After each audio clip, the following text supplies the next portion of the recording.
Have you ever wondered how a background check works? Is there some kind of giant database that knows everything about everyone, from every parking ticket to every tardy from grade school? Background checks can be complex, but because of our experience in the industry, in the next few minutes we're going to show you just how easy background checks can be and why you don't have to fear. Step 1. Decide what type of background check. There are many different types of searches with different purposes that a background check may consist of. For example, a background check might include a social security trace, criminal record searches at the county, state, or federal level.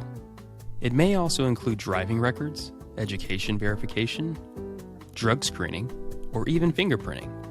It really depends on the reason for the background check and your risk appetite, or the individual that needs the background check completed.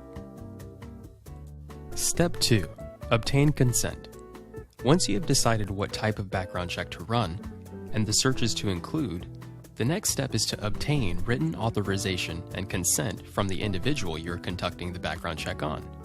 Beware, if you are obtaining a background check for employment purposes, tenant screening, or any other purpose covered under the Fair Credit Reporting Act, you must obtain a signed authorization form and separate disclosure from the subject.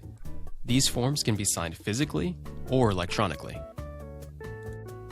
Step 3. Making a decision. Now that you have decided what type of background check to run, obtain the proper consent, and the report is completed by a reputable background screening company, all that is left is to make a decision. That may be a hiring decision, it may be a decision to extend credit or lease a residential or commercial space.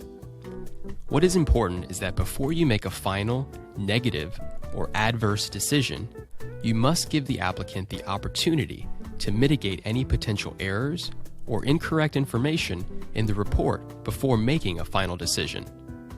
This is done by issuing the following to the applicant. 1.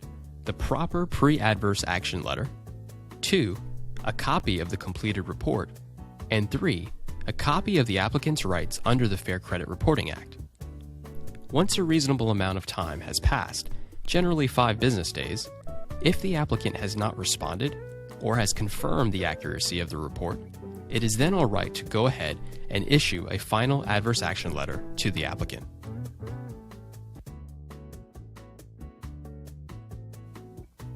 Finally, step 4. Be consistent and be aware. When it comes to background checks, there is never really a one-size-fits-all situation. It is important that your policies and procedures are systematic, consistent, and as fair as possible to all. In addition, it is important to stay abreast of constantly changing legislation regarding background checks. That includes ban-the-box issues at the federal and state level, as well as state law requirements that vary from state to state. It is important that you have a partner like Sentinel Background Checks to help guide you through the dynamic industry of background checks. If you would like more information about background screening or Sentinel Background Checks, please give us a call at 888-725-2535 or email us at info@sbchecks.com. Thank you and good luck.